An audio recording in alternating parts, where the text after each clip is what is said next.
Hi, Montana Tom here. I want to tell you a story. This is the sequel to the Trouble with Human Beings story that I told last week.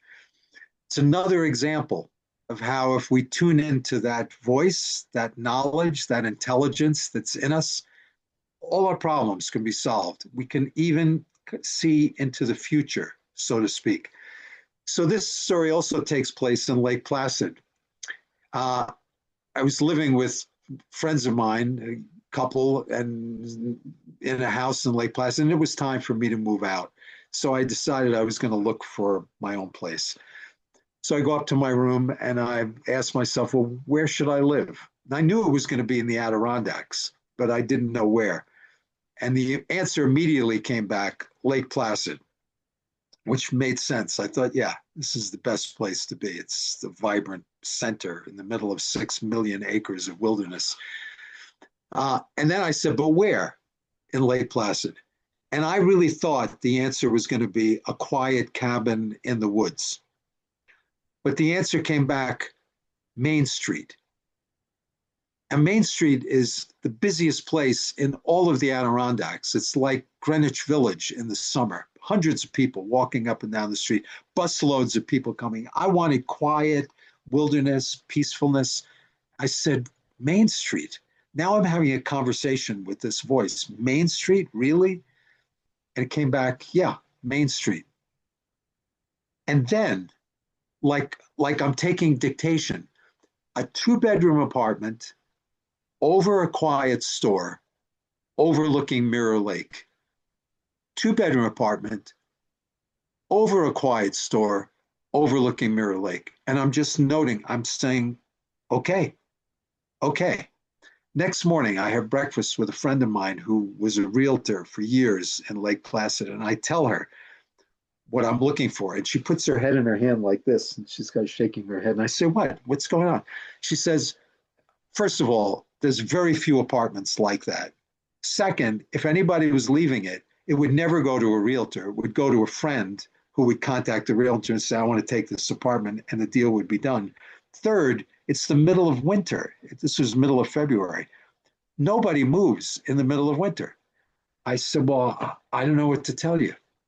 This is it. This is what I said, could you just give me the name of a realtor? So she gives me the name of a realtor. I call the next morning. Woman answers the phone bright and early, and I say, I'm looking for Katie. She said, what are you looking for? I said, I'm looking to rent an apartment in Lake Placid. She said, oh, Katie doesn't handle those anymore. She said, I do. I said, well, great. Well, I'll tell you what I'm looking for. And I tell her exactly the way it came to me. Two-bedroom apartment, over a quiet store, overlooking Mirror Lake.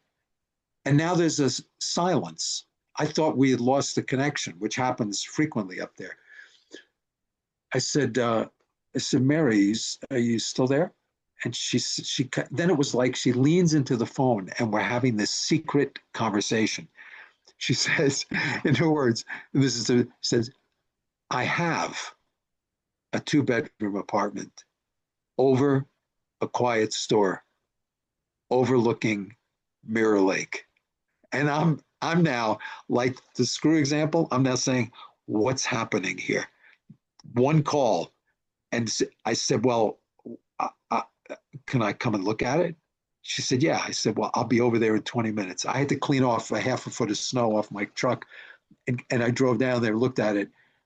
It was perfect. It's a beautiful older home, second story, quiet store. And you know what the name of the store was? Imagination Station. Imagination Station. It's like, whoa, how many things can happen at once? I look at it, it's perfect. Not only does it overlook Mirror Lake, it has a 25-foot balcony that's overlooking Mirror Lake. I say, I'll take it. When can we do this? She said, I can draw up the contract now. I said, great. I'm going to go home. I'll get a checkbook. I'll come back and do it. While I'm there, and we're going through the paperwork, two people call looking for apartments in Lake Placid. That this would have been perfect for them. Question is, how does this happen? I asked her. I said, how do you think this happened? Well, I mean, she said, you must have been reading my vibrations, reading my mind, because I was looking. So I need to rent this apartment. So this is the voice, that voice that we when I listen to it, it knows past, present, and future. It all kind of comes together.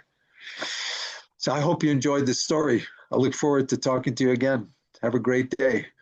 Montana Tom.